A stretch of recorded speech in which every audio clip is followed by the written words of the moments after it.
we met at a Christian fellowship. Yes. Okay. And when we met, he was recruited to come and help with the choir. We had common ground because of my musical background as well. Okay. So the power of a young person when they are either going into the dating space or whatever is to have the skill. And at this point, I don't know where you get that from, but is to have the skill to be able to vet a person as accurately as you can. So I do encourage people accepting one another for who they are.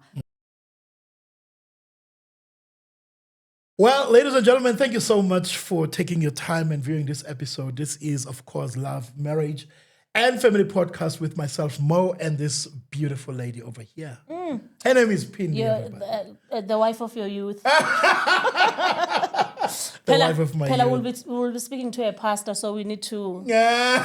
Wife of my youth. But guys, thank you so much for joining us. We're excited to be back with another exciting dose of love, marriage, and family. Yeah. And we know you're going to enjoy this episode. Thank you so much for your likes. Thanks you for your comment, for your shares, and really for subscribing to the channel. We truly, truly appreciate all of you. And yeah, we have an exciting guest today. Yeah, and of course, our guest today is a guest some of you have been requesting because you are nosy. Bafuna ukwazi. Sifuna ukwazi. Her name is, of course, Dr. Nelli Zimu. Thank you so much for joining us, man. Yay. Welcome! Wow. Space. Yeah. It has us visiting. Hayi umahlasa phela la. Umahlase. Hey, ophofunga. Exactly. You Yeah, see? Mahlase. I got this, sweetie. I got this. Yeah. Sis Nelly, it's so lovely to have you today. Yes. I was telling you off air that it's probably one interview that we've been meaning to have, but we're like, maybe let's keep this one for the right time. And we believe the time is now. So this is the right time. Yeah. But thank you so much for joining us. Thank you for taking your time to be here. We know that you're busy. Other than just parenting, but there's work, there's church. So there's just so much that you do. Thanks for being here. Thank you. And there's holidays too. For having me. Oh, there's holidays too. Yeah. Okay. I'm really honored to be here. Awesome. Yeah, it happens to be, the busiest time of the year for me. Yeah. Women's conferences, so August, September. It's busy. It's going all over. I mean, Thank you. Thank you so much. We really appreciate it. It's really an honor for me to be here. Yeah. Like I said earlier, I've said, a lot of people know you. But at the same time, it's like, they actually don't know you. Yeah. Because as much as you've been out there in terms of in public and you are known, but there's part of you that people are like, where is she from? Siyazi ukuthi ubani and all of that, but there's just some areas of your life, and I really wanted us to go there, to say, Nelli Zimu, who are you? Where are you from? Yes. And then obviously we continue with our conversation. Sure. Oh my, where do I start? Okay. I think, if I introduce myself and I would like to be known, I often start by saying I'm just as simple as they come. Yeah. I'm not complicated at all. Okay, I like that. I'm just a simple woman. Yeah, don't say girl anymore. I'm just a simple woman. But perhaps in terms of demographics, I'm originally from KZN. I was born in Pietermaritzburg. Yeah. Okay. Yes, that's where I grew up. That's where my parents were. And I subsequently went to school.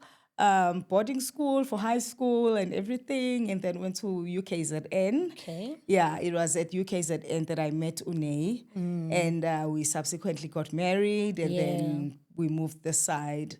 I feel that perhaps that is one of the worst decisions of my life. To do what? For me to allow him to bring us to Gauteng.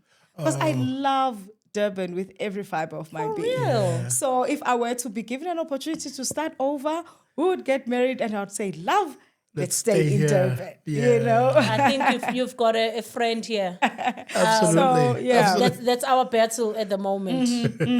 As much as we're here, he's more like, I love KZN. Yes. Oh, no, I do. I do. love Durban. I do. If I'd come up with an excuse Yeah. to be in Durban every weekend or something, I think I would. Yeah. Yeah. So that is where we come from. That is the background, really. Quite interestingly, I am more from a formalish kind of background. Yeah. You know, in terms of my parents Yeah. and my family, and my parents were Presbyterian. Okay. So you can imagine, like from that kind of background. My father loved classical music. Oh, You wow. know, so yeah, I'm from that that kind of background that played Handel on a Sunday, things like Yes, that. But as I grew up and as I mingled with different Yeah. people, then I was able to kind of like create the persona that is a mix of everything that I have subsequently become.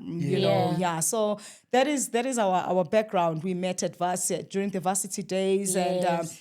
and our early marriage life. I believe that it really shaped who we subsequently gave to the world as a family, and who we still give to the world actually as a family, even in the absence of Une. So in our young early marriage days, that is where we served in the ministry. That is where we ministered to younger people. Yes. And that is where our own ministry was born out of that. I've been blessed in the sense that I've been able to kind of like balance everything, the career, the family, and of course, I mean, there are always sacrifices when it comes to that, Oh, certainly. and I'm at peace with the fact that I intentionally sacrificed certain things for the sake of certain things, Yes. So yeah, that is essentially who I am. I'm simple. I'm a cheerful type of person. I just love You are being youthful. happy. Yeah. Exuberance. I love being happy and I love making people happy. I love that. So yeah, that is essentially who I am. I'm interested in what you sacrificed. Right. Yeah. We'll get there. We'll get there. Yeah. We want to know. Obviously, Mo, I'm not sure if you want to continue from that thought. No. I'll come in on the other. Yeah. I think, thank you for answering that, because I think always a confusion in terms of where you're from. It's because obviously when you were married to Ubabu Zimu, there was that thing, Yoguti Haupela, he's not from KZN. Yeah. So abantu kube khona into, maybe she's from Joburg. Yes, and all of that. But that is quite interesting in terms of making us understand. No, Yeah. absolutely. And so in terms of AUKZN, you guys met there, right? Yes. Yeah. I know you are in the medical field. Yeah. And what about him? Quite interestingly, we met at a Christian fellowship. Yes. Okay. And when we met, he was recruited to come and help with the choir. Oh. So he was it was the Natal Technicon at that time, and he was doing sound engineering. Yeah. So, but obviously he had that like powerful musical background, and our choir was disastrous at that point. So basically, he came to save you guys. I think I'd like to thank God in the sense that I don't think we realized that we were that bad, But some people came in and were like, "Oh, guys, no, Stick to your day job. Yeah. Be doctors. Forget about singing. And so somebody kind of like recruited him, like, there's this guy. Yeah. And I think with him at that particular time, he had come to Durban to do specific studies and he was not wanting to be known as a musician. He was already in the field at the time. Oh, yes. Yeah, no, Okay. he already was in the field. He was already in the field. He used to sing at the Val. There was a choir that he had started.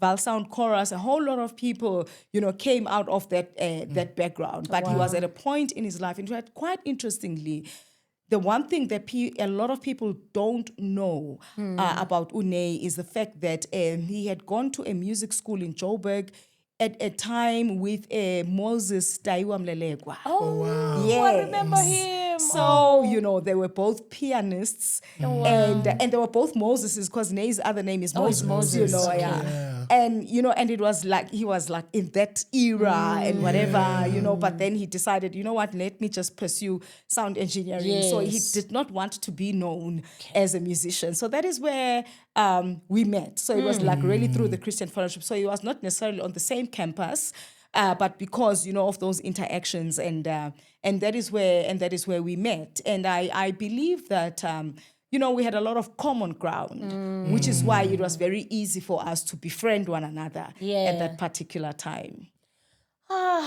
What caught your attention? I mean, I kind of feel like this is such a love story that you're telling.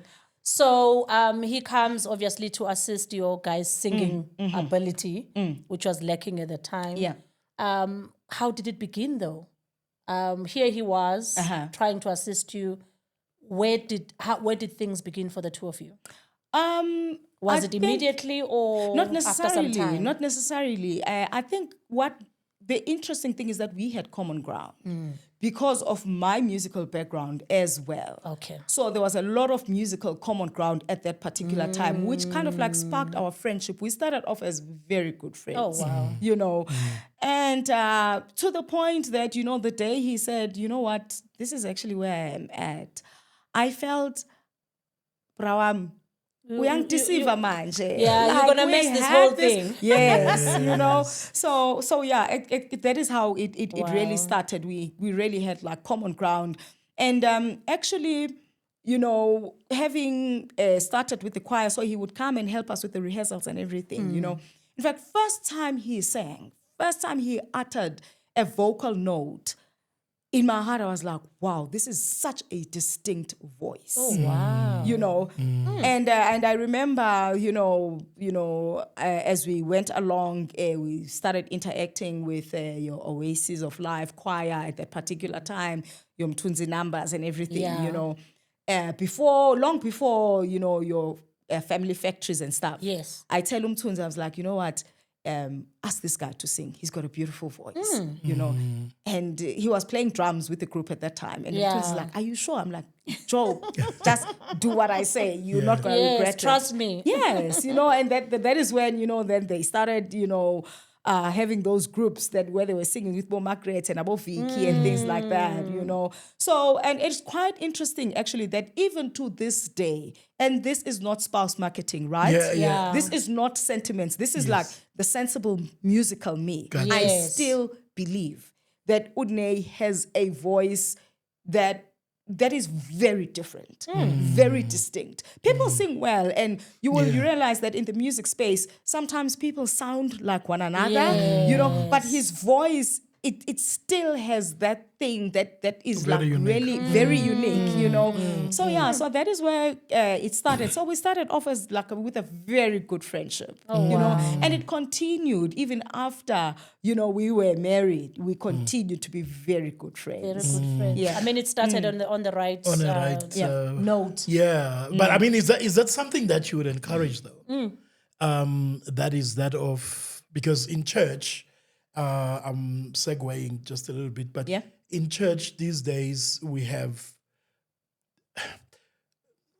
churches usually are very vague when it comes to dating and courtship and so forth, and often you'll have one school of thought that says when you date, come to the pastor and say, Pastor, I've seen so and so, and then the pastor helps and facilitates They kind of like facilitate the meeting of the families as well and so forth, and then off you go. Others, it's a case of you come to the pastor already, everything done and all of that, and then so is that how what is your view in terms of couples and young couples in particular, people who are in that process of courtship and so forth? Do you encourage the friendship that we actually, let's be friends and let's see where this goes or whatever, or friends with intentions, and all of that? What is, I'm just interested in your view. I often tell the young people that I minister to that the unfortunate thing about their time is the fact that it becomes difficult to vet a person from a distance. Because most of the time you find that among young people, relationships go wrong because of the things that you did not study from a distance. So the power of a young person when they are either going into the dating space or whatever is to have the skill. And at this point, I don't know where you get that from, but is to have the skill to be able to vet a person as accurately as you can from a distance before you entertain the emotions, before you think about your interest, before you think about the possibility, just to be able to see a person for who they are from as far away as you possibly can. Absolutely. So that by the time they get closer, you know exactly what is What it that you you're are dealing with. Yes. So I do encourage people accepting one another for who they are long before the emotions or long before the intentions are. To be able to interact with people in your space, to get to know them for who they are, for who they truly are, long before you kind of like think, they look good. I think I'd like them. And unfortunately, in this day and age, we tend to do that the other way around. That is so true. And so then you continue with this relationship.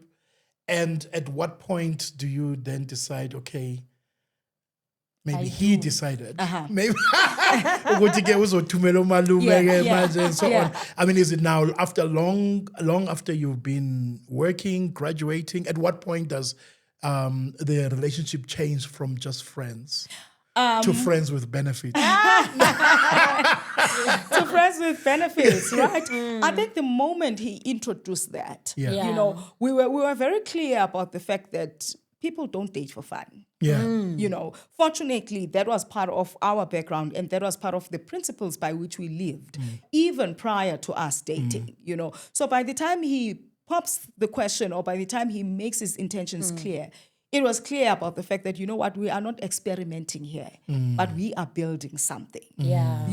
So, and, when we took it to that level, it was clear about the fact that, look, we are building something here. We are intentional. But of course, we were also very intentional about ensuring that we build a foundation that is right. I often quote Dr. Miles Monroe when he says that marriages do not break or disintegrate because of what happens at that particular time of the disintegration. They actually disintegrate at the foundation.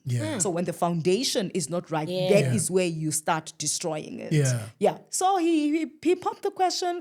I was in my senior years. We actually got married in my final year. Oh, wow. So when I was in final year, we got married, and that affected a whole lot of things because now it was going to speak to where I was going to do my internship, bursary obligations, and things like that. But the Lord helped us through, So right from the beginning, we were very clear about ensuring that we build a foundation upon which we were going to be able to stand for years and years and years. Solid foundation. That is key. I'm just keen on. You were a medical student at the time. Yes. And here you are coming home and saying, I found an artist. When parents ask, when's I've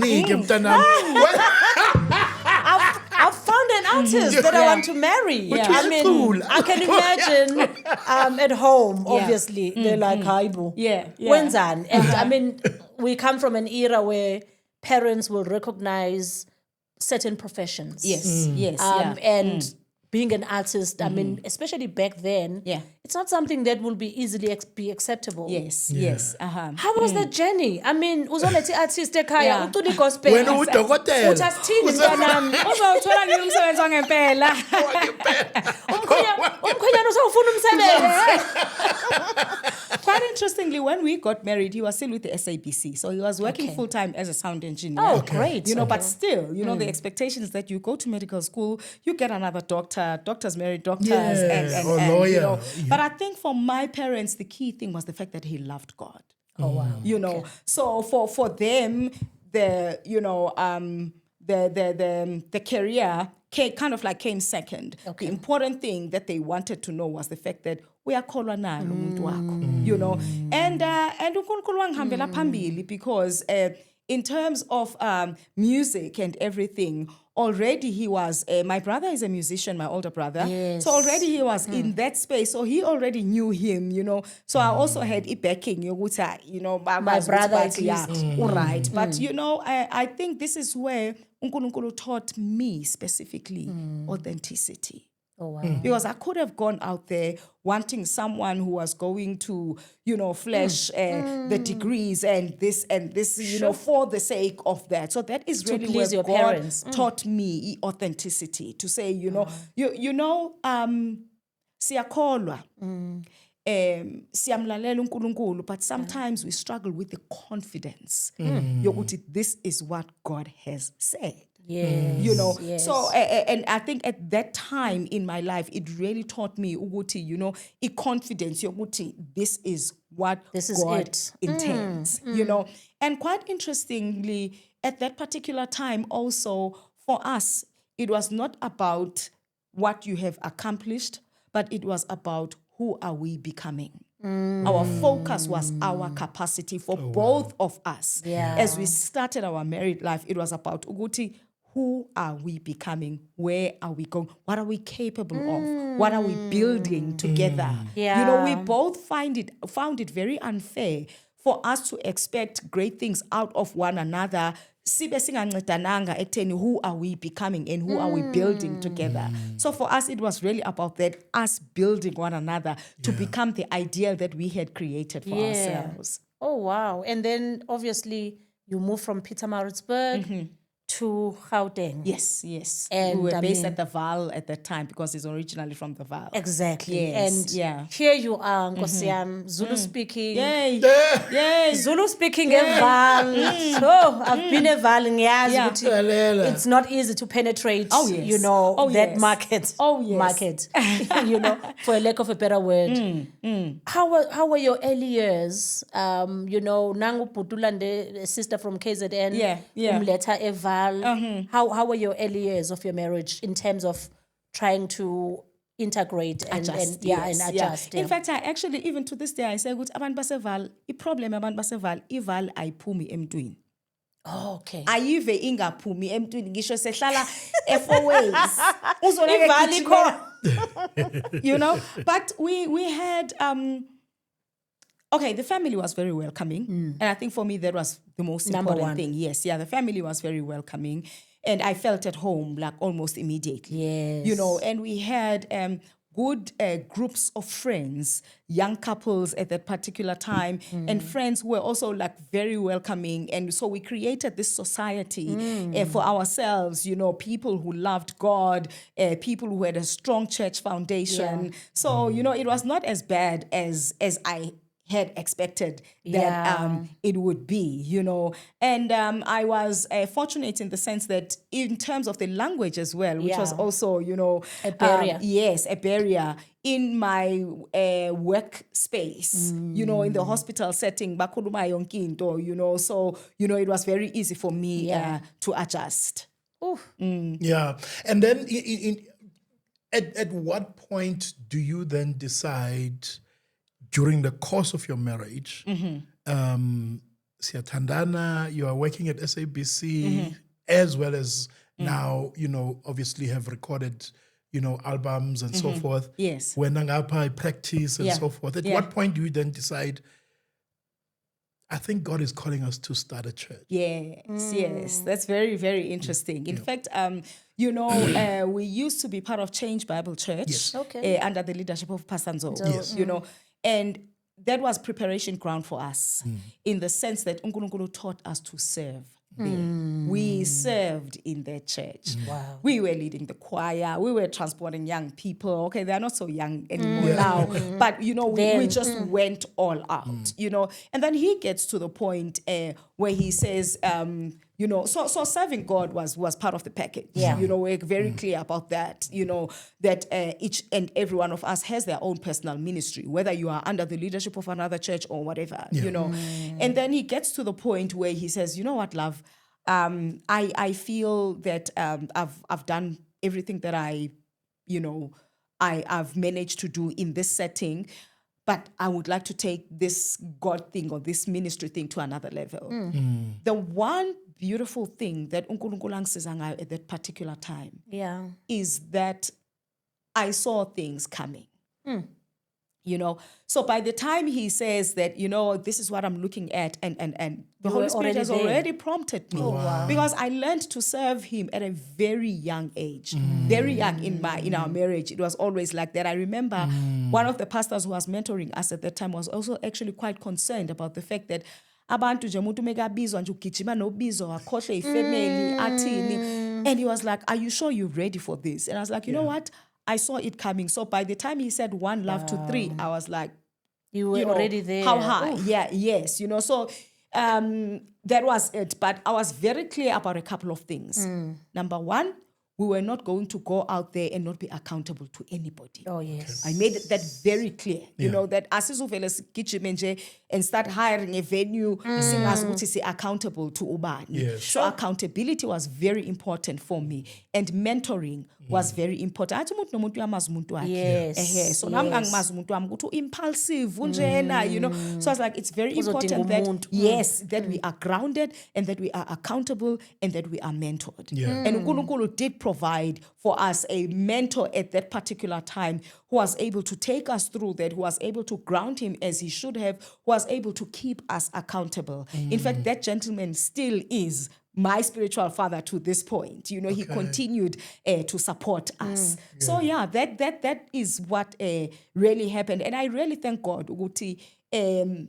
So therefore, I did not find myself feeling like I am being left behind, you know, experiencing all these frustrations, these typical Mamfundisi frustrations, because it is a difficult thing. It is. You know, So that is how we then started. So we, you know, submitted under somebody who could understand the fact that this is what we are feeling. And then he took us through. And by the time, you know, we were ready to fly, we've also felt that we were ready. You were ready. Yes. And then he becomes this massive name. Right. You know, obviously Nikale from the ground building. And then suddenly, usuhlelina this big, huge, you know, artist or personality or, you know. Yeah. How was that journey for you? Because at the end of the day, when you have a profession, you know, that you are focused on. So when it breaks, what really happened? It was quite interesting, actually. It was quite interesting. Our first gig, right? Our first gig. I like that. No, I've always been the executive producer. Fortunately for me, I've always been part of his background. I like that. Yes. So everything that happens, for me, it was not much of a surprise because I was part of the build-up. Yeah. So our first gig, Pint. Nyapi. Eval. No, the gig that we hosted. Yes. So, hey, I think the budget was like 25 grand or something. Aibo, that was big. It was a lot of money at that time. That was big. Yeah. So we I've always been in the background. I've always been the executive producer. I've always been part of, you know, the planning, the communication, the hiring of people, the payments and everything. So we started small. Like I'm saying, at that particular time, it was actually even before his first album. Yeah. Right. So we already had a band. We used to call it a super band. Yes. Abo Fani Ntlama were part of that. You know, Lebus Khobela subsequently became part of the super band at some point, you know. William Sija again, everything, you know. So he really built a space to nurture and mentor other people as well, you know. So I was part of that. And then, you know, we were performing and everything. And then, you know, the first album, it was out of the family budget. Yes. Yeah. And, and it was, we went to the small studio and, you know, so I come from a space, Pindi, where when Neyi worked on a project, it was so repeated in my ear, but that by the time we had to market it, I was tired of it. I can imagine as a wife. Yeah, because, oh goodness, he's been mixing this thing. I've heard it repeatedly, you know. So then it was the first album. It was beautiful. It's called... it was called Excited. I still have a big catalog, and I believe that I still have a lot of work to do in terms of bringing that music back to life and everything, you know. So so he did that first album. He was still working for the SABC at that particular time, and the second album as well. And I think it was in his third album that he decided. Then he established his own private studio. You know, third album, and then and remember that is already after your Joyous 1 and 2, you know, that is already after your Family Factory and everything. So he's already there, and he already has a voice, so to speak, and a footing, you know.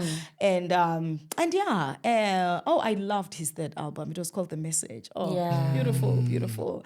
And then I think it was only after album number 4 that we then had a relationship. We started a relationship with Spirit Music. You know, and then after album number 4, and then we had to do another one to kind of like introduce him to Spirit Music, and that is when he comes into Spirit of Praise, and think it was volume 4 when he came in. And this will be the point that he would meet people like Omega.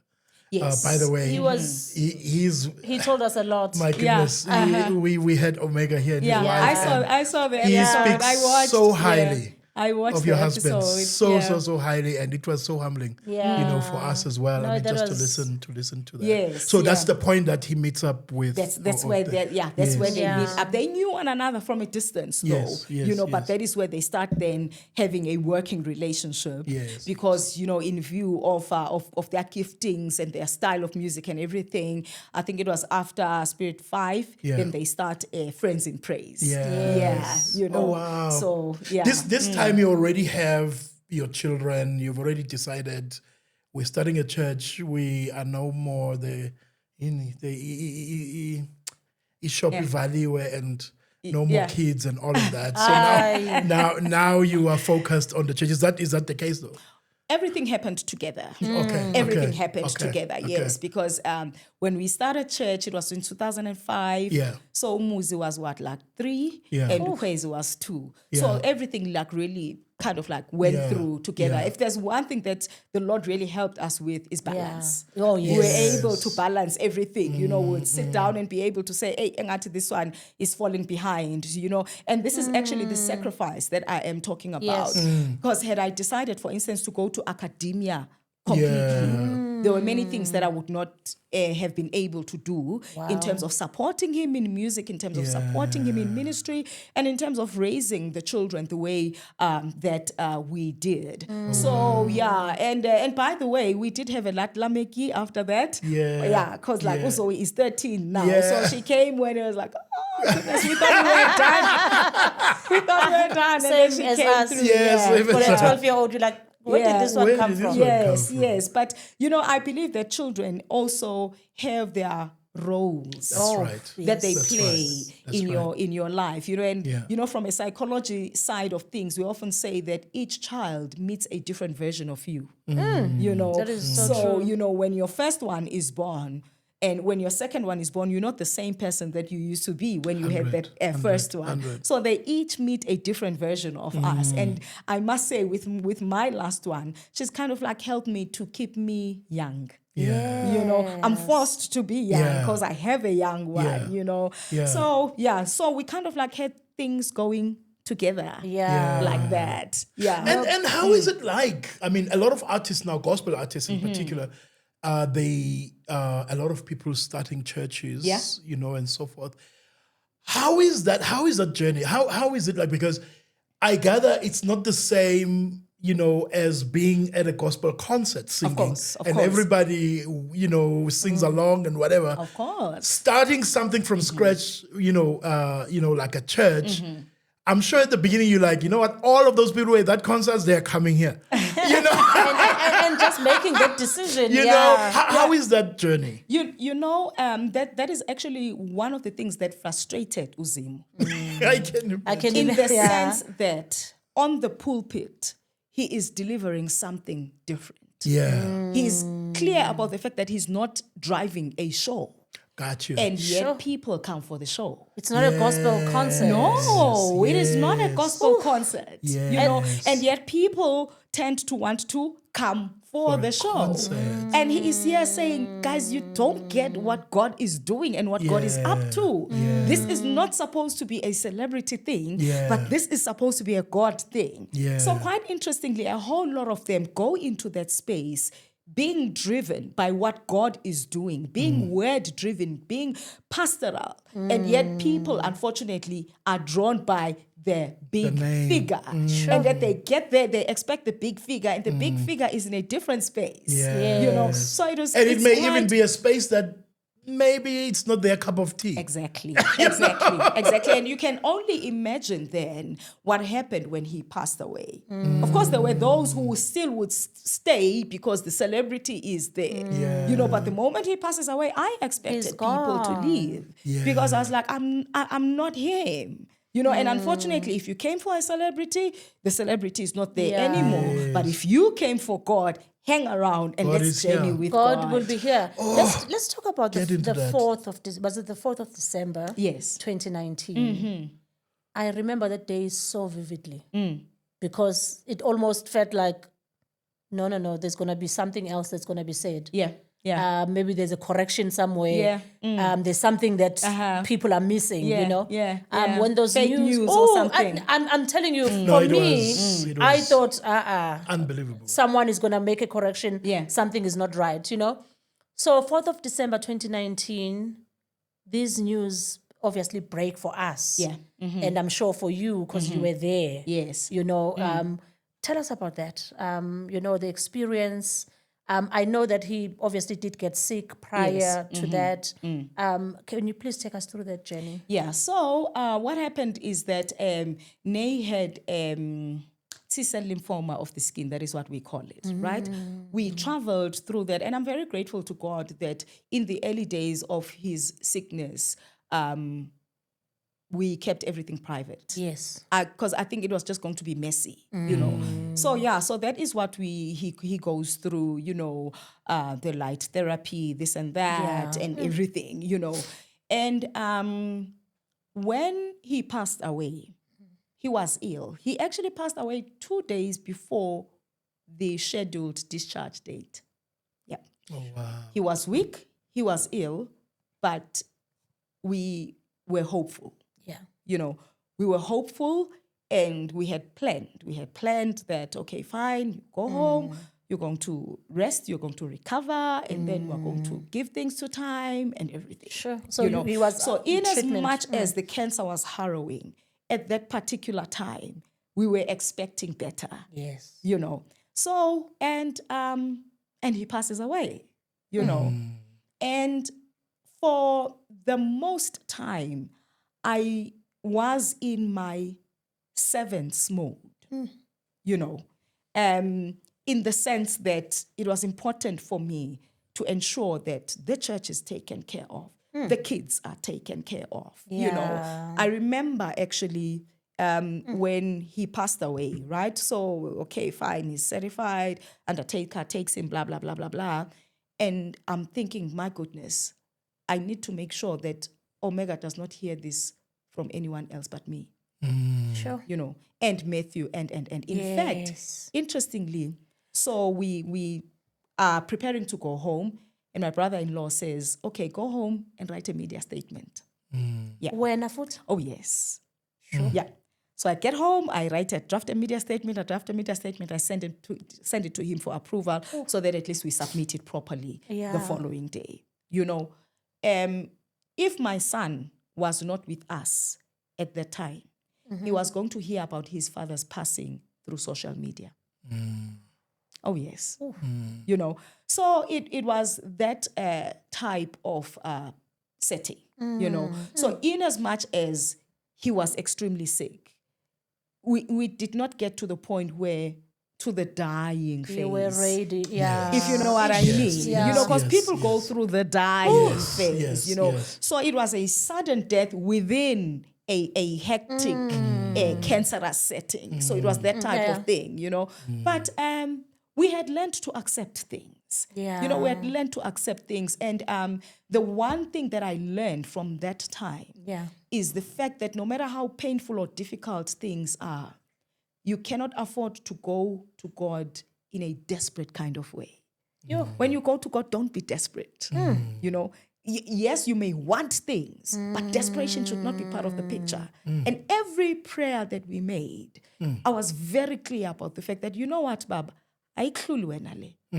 Ukuthi kwenzekani kuthina at that particular time is a story for another day. But the one thing that we need to know, and I believe ukuthi that is the knowledge that has subsequently carried us forward. To say, you know what, ayikho into ehlula uNkulunkulu. See, now we may feel like we prayed wangaphendula, but yena akahluleki. If he wanted to do things differently, I still maintain he would have done things differently. You know? So it was that type of thing. And then, of course, having to handle the media, the crowd, and you know, that type of thing. But also, you know, the one thing also that I was very intentional about was ukuthi I was going to bring the grief message, number one, to my family, immediate family, that is my children. I didn't want my children to be taught of grief outside there. You know, so I made sure that I put everything aside just to be there for them. They were still young, late teenagers, 7-year-old, the youngest, but I was intentional about the fact that I will make sure that I'm the one who starts teaching them about grief.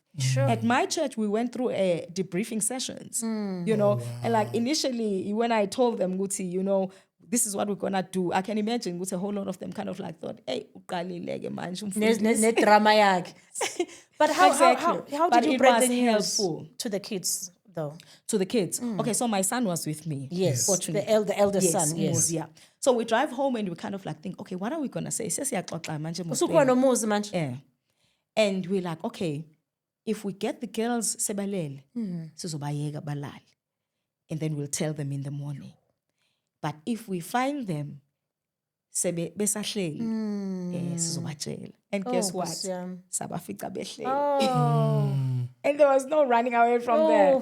So fortunately, my mother was there as well. So we just came together. I mean, we had always prayed together. Anyway, so prayer and running to God had always been our strong point as a family in any case. You know, so we come together and it's like, guys, you know what? We're from the hospital and unfortunately, Dad is gone. You know? And and then they cried and like, no, but Daddy promised he was gonna come back and blah, blah, blah. The one thing that I wish people could do is to experience everything in the here and in the now. And be allowed for that process to experience everything, literally everything in the here and in the now. Because I like what you're saying, because sometimes when other people are mourning people, they are mourning them from a point of, actually, I did not do what I was supposed to do. I did not spend enough time and took everything in when I was supposed to. So those few days were really about that. Those few days were really, even on the day of the funeral, you know, when it was time for the viewing, I gave them the time that they wanted. You know, the kids. Yes, because it was important for me that there mustn't be a moment that eludes them. And of course, you know, there are still a lot of things, because the mind is also a very interesting thing. There's still a lot of things that they don't remember. You know, that kind of like block out. I get you know, it, but at least in terms of, you know, the experience, I made sure that they were fully present. You know? That must have been. It was a tough time. It really was a tough time, but it was also a time where we saw God. You know, for us as a family and for me as an individual, to have an encounter with God that makes everything that is not God not necessary. That was a life changer for me.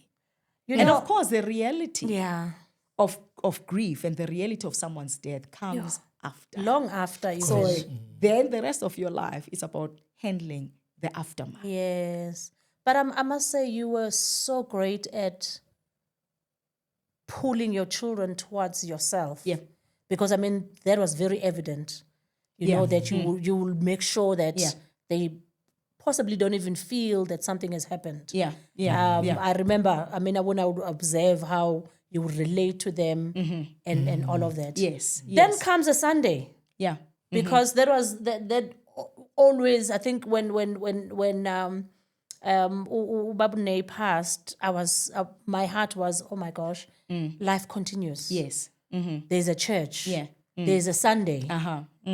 And obviously you need now to ubugule, Yes. you know, Yes. and continue with Yes. life. Yeah. And the Sunday did indeed come, right?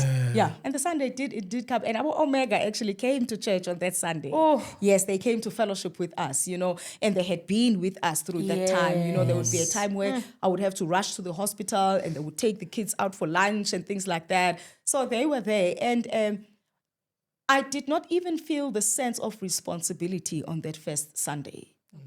On that Sunday after, rather. Yes. I didn't even feel the sense of responsibility, but I was at a place where I had always found my strength. So for me, it had always been like that. So as I continued to lead, it was about continuing to serve at a place where I had always found meaning, where I had always found my strength in any case, you know. And then, of course, like I said, and then that's when we started also speaking to the leadership of the church, you know, about the debriefing, and people were open and people were real, you know. We created a space where people, you know, were able to ask questions, to question God, to say, but we prayed and you know. But for me, it wasn't even about the fact that, you know, what am I going to do and everything. It was just about the fact that, you know what, this is where we found our livelihood. Yeah. So therefore, this is how we continue. But I must say, again, we saw the faithfulness of the Lord. Yes. Particularly in terms of the immediate leadership of the church. I've never seen some people like that. Oh, wow. And I mean, it's year 6 now, and we are still continuing strong. That is, And you it know, being year 6, you know, you obviously, there's a point where you decide that, you know what, I'm going to continue. You know, was that even an issue for you, you know, to say, should I continue with this or should I just abandon ship Yo, and say to Yeah. Omega, hey, Isonto livalile. yes, Yeah. come and we want to Yes, yeah. and was that even an issue for you? Crazy thing. Yeah, 2 years before Neyi passes away, yeah, the Holy Spirit makes it clear to me, ukuthi, if I am serving him, it felt like a conversation, like an audible voice that, look, if you are serving this guy, yeah. you must be so convicted of what you are doing My to the God. point that even if he gets to the point of changing his mind, you should be able to continue with it. God, that's so 2 beautiful. years before he passes. That's so beautiful. You know, so I was clear about that if I am going Sure. to leave everything and serve, you know, in the ministry, it is about the ministry and it is something that you don't give up on. So when we continued and when we transitioned, I was in that space where the Lord had spoken to me, not to him. It was not a couple thing. It was a Nelli thing. It was, you know, he spoke to me to say, you know what, if you're going to serve me, you need to be so convicted about the fact that this thing is for real. That Sure. there is no life situation that should convince you otherwise. But of course, as you go along, you know, difficulties come and That is so everything, good. you know, and then you start thinking and you start, you know, wondering, you know, are we going to have the money and whatnot? Yeah. Because quite interestingly, actually, the church where we were at, we had moved from one place in the township where we were at Oliven, and then he got us a new venue. Okay. He literally preached in that venue on that day 1. So he literally took us from one place and he dropped us in another. another place. After that, is either he was busy or he was ill until he passed away. Wow. You know, so, and, but, you know, quite honestly, you do wonder, oh gosh, are we gonna cope, this and that, you know? Yes. And quite interestingly, there's a junior colleague of mine who happens to be in ministry as well. So when we were talking and I told him my story and he was like, how long has it been? And I think at that time it was 4 years after he had passed, you know, it's like, oh no, you've gone beyond the giving up stage. Yes. I know that was too late. Yeah, that was too late. So this is where I am finding myself 6 Yeah. years down the line on my own. I'm a big girl. Yeah. No, you are. You And are. 20 years in ministry altogether. That's so so the Lord awesome. has really been good. Yeah. You don't give up on the umsebenzi kaNkulunkulu. You No. keep making the pact. You keep making agreements with uNkulunkulu. And I keep telling him, Baba, I will give up. Mhla ngasala ngedwa. The day I'm the only person, then I will give up. Otherwise, Otherwise, izimvu zakho la. yes. I can't. Yeah. But I understand your battling with yourself. ukuthi Should I continue? Yeah. Was there an issue where you're thinking, hey, abantu bazothini, in terms of what are people expecting at this point? Were you ever worried about ukuthi abantu, what are they thinking or how they feel, you know, at that point? Or it was neither here nor there in terms of... My focus was what God wanted. Yeah. My focus was my becoming, and my focus was what God wanted. And interestingly, you know, when you are a woman, Yeah. a married woman, in any setting, Yeah. you fight 100 times More than your... more yeah. than your male counterparts. yeah. But if you are a widow, you fight even a million double. times. Yeah. Because, I mean... So I am also very mindful of that. Yeah. I'm mindful of the people who love and support out of pity, you know, who don't get your authority, but they are there just to pity you. Oh, gosh. And I'm mindful of, you know, all those things Yeah. as well. But I really, you know, thank God that he's Yes, maintained us and he has kept us. Yeah. You know. Because I think, you know, I'm glad you went there. I think it's one thing to lead a church as a woman, but it's another to lead as a As widow. a widow. Oh, yes.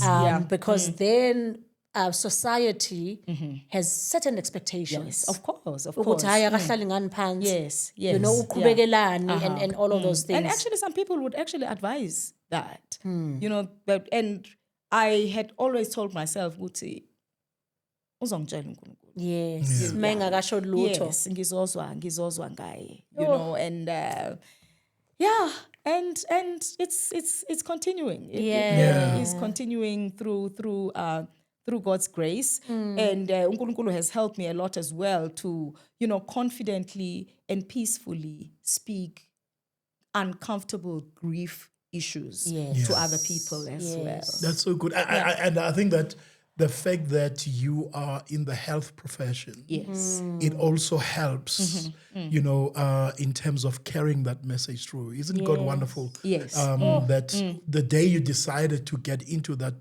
that field, you didn't know God already what God knew. was preparing you, You already for. did. You Yes, know? you And that's already so did. awesome. Yeah, and look, you can imagine after that, 2019, and then we go to 2020, COVID, and many health professionals died. It was a terrible, terrible time because that is another thing. If you're a health professional and somebody close to you dies, you start questioning yourself. You start questioning your skill. You start questioning, should we have referred to that profession. and whatnot, you know?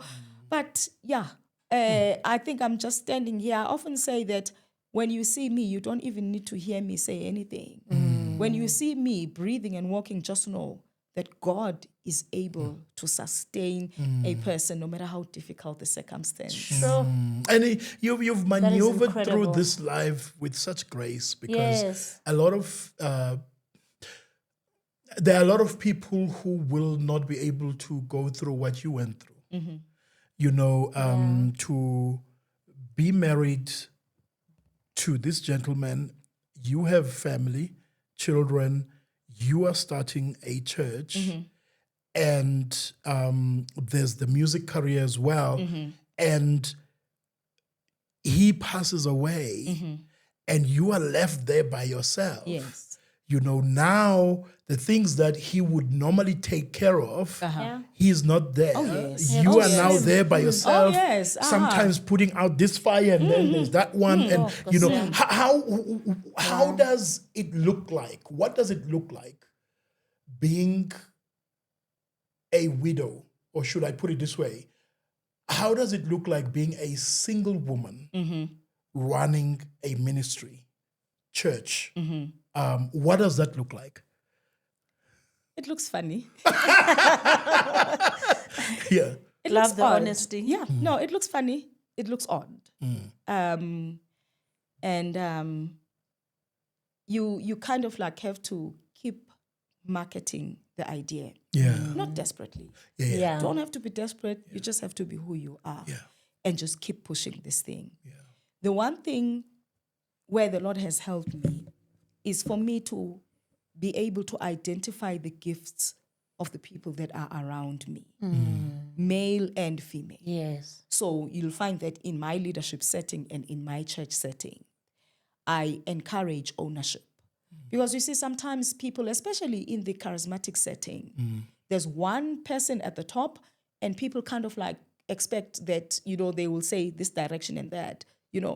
Ownership is not like, like in the mainline church, everyone has ownership there. This is my thing. Yes, so I really foster ownership and I really enforce leadership as well in each and every person. But it really is it's not an easy thing, but it's about you just being yourself. It really is just about you just allowing yourself to be yourself, to love people, to understand people, to embrace people, and to be socially intelligent. Yeah. Social intelligence, when I come to your family, even if you are my colleague, once I know her, I communicate to you via her. It's just social intelligence, Yeah. Simple things like angeke phela manje uzulokuhagana nabo baba. Yes. Esontweni kuyaziwa nje kuthiwa nansi ihug kamamzini. Uyayibona indaba. So yes. things like that. So protocol. just social intelligence nje of izinto ezifana nalezo for you to make people not feel uncomfortable, especially other people's wives. Ukuthi bangafeel uncomfortable just because ukhona. But of course abantu banjalo ke, you'll find that muke wangena nje endaweni yabona Ikhona ngempela le nto. Is it a myth or into khona? into khona. Into khona, they will not tell you in words, but into khona. Uthola ukuthi nomunye yabona nje nomyeni okhathele nje. Make kwafika wena nje usembambele eduze nje, it's like hayibo Mfundisi, please behave. This is a serious interview. I repent. And I'm ushers. Oh, wow. Usiyamthatha uyamsondeza hayibo ngizokwenzani lapho. It's like, okay, yeah, but yeah. Yeah. So yeah, No, I can imagine. But it becomes important that you become graceful about things. When you are informed, you behave differently. And also just reading the room, there are things that we are not taught per se. Ukuthi someone uzoma pulpit and tell you. Yes. But it's just common sense. Oh, yes. Ukuthi, okay, at this point, how do I behave? Exactly. Exactly. Yeah. So those things are like really important. Just that social intelligence. And I remember the very same December, my mom said, you know what, Ige? You are a single woman now. Yes. Purity mntanam, purity. Ayiyi ngokuthi ushonelwe ngolesingaki, ayiyi ngokuthi ulonely kangakanani. Purity phambi kwaNkulunkulu, purity phambi kwaNkulunkulu. The same purity that you upheld at age 15, it's the same purity that you are going to uphold now. Oh, wow. Oh, wow. I must say, though, I think you're probably one of the few people that have embraced this new season gracefully. Yeah. And it's visible. Why am I saying that? Because sometimes when someone goes through that, you can actually even read. Yes. You can see it in their demeanor. That someone is going through. You are always smiling. Yeah. You always carry that smile, and sometimes I wonder, where do you get that from? What is your source of strength? When you are going through difficult time. My source of strength is time with God. That really is the big thing for me. Yeah. Just time with God. I remember, when Neyi got busy, he would come back home, afice empedeni, kuneBhayibheli, kunencwadi, kune-laptop, kunani, and he's like, how, angisena space, like, usho ukuthi awungikhumbuli kahle. When I'm busy. So it really is my time with God. That is my source of strength, my time with God. And knowing ukuthi, uNkulunkulu perfect. Yes. Pelele. Pelele in his being, in his thoughts, in his ways, in everything that he does. There's nothing that is a blessing like being in the middle of a mess and still say, you know what, God, you are perfect. Yes. Yeah. As messy Cooler as situation. I am. Yes. You know, like you were talking about certain things that he would do, you know. Yeah. I remember, I think it must have been 2 months after he passes away. Yeah. Uqhumigiza. Engakaziqhuma esishadile. Oh, Nkosi Suddenly yami. there is, and I'm like, umile lapha esithombeni lapha Uthi Yes, on the lapho. wall. Ulibele uba muhle lana wena. Ngikudinga la. I need you here. That type of things. Like, Yes. you know, umile laphayana umuhle wena laphayana ngixakekile mina. Yes. You know, those things they do happen, and I think it's important to be real with your emotions. Yes. Cry when you need to yes. cry, but just do it in a safe space. Yes. You know, laugh and embrace the memories when you need to, you know, but just do it also in a space that is not going to be discouraging. Yeah. Yes. Oh, Oh, so our time is up. incredible. That went very quickly. Yes. Because I talk a lot. No, That's why. I feel like, Mam Zima, wait, was it Gospel Classics? What was the show, the gospel show you were in? Yeah, I think I've SABC done it. 2. Yeah, gospel classics. Yes. Yes. Ngithi phela lo muntu uma kuma camera mekuthiwa Action. action angene manje enkulumweni yakhe without waste of time. But Sis Nelly, this has been so beautiful. Thank you for trusting us with such an intimate part of your life. Amen. Amen. We really, really feel honored to have you and really sit with you to go through this colorful journey. Thank you. You know, of yours. And we really hope that, you know, God covers you and your Amen. children. Amen. Amen. And you've been doing an excellent job so far. Amen. Amazing. Amen. Amen. Thank you. Amen. Thank you. Thank you so Thank And thanks for the you. work that you do. Continue to do love well. Yeah. You do love so brilliantly. Yeah. Continue to do love brilliantly. Yeah. No, true that. She's a big part of that. She's a True big that. part of that. Thank Chill. you so much. Thank you so much for affording us your time and certainly your resources in viewing this episode. We really hope that it is a blessing to you as much as it was to us. And thank you so much for the subscription. Please do keep on subscribing. And please do follow our guest as well and on their details that are on the screen. And until we meet again next time. Until that alarm stops. Yeah. Goodbye. Thank you for joining us. Thank you so much.